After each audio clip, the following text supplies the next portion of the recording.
waiwaye fagen soyayya na samu mai tarbiya. Adan tafiya aka yi wa take waiwaye fagen soyayya na samu mai tarbiya.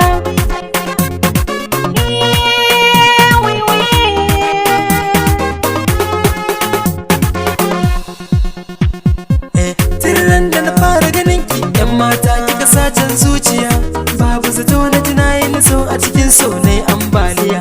Yanzu na san na dace tun da na samo yar islamiya, ko da a kasar indiya ne ni da ke zanyo fariya.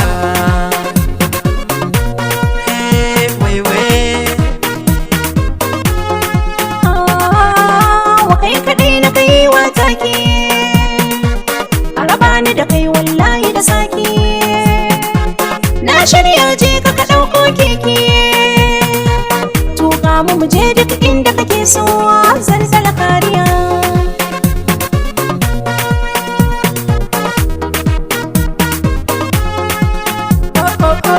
Albishirin kiki ce mini gora fari ki sha labari, daren jiya na yi mafarki auren mu da ke anyo ɗauri.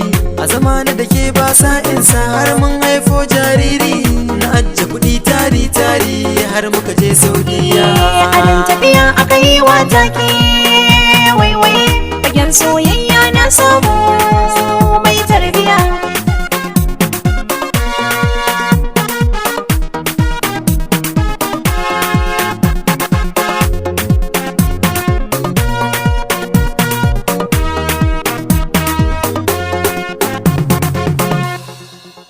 Yassa dole tsara ma don ka zama gwarzon shekara, ka fita zakka don baka da halin yan yaudara. Kai ke sa raina yi sanyi tamkar kankara, rayuwa in ba kai kamar gaya ne ba miya.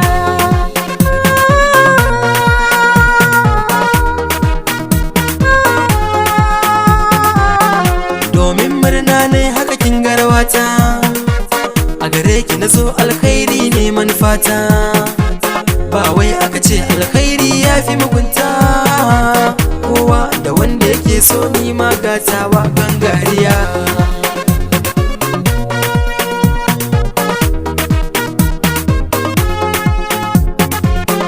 Tun daga laraba ake gane kyawun juma'a, an yaushe da ka da kyawun hali gun jama'a.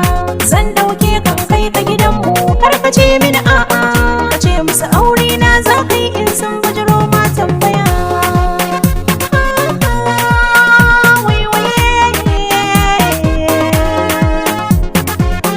Adan tafiya aka yi wa take waiwaye fagen soyayya na samu mai tarbiya. Adan tafiya aka yi wa take waiwaye fagen soyayya na samu mai tarbiya.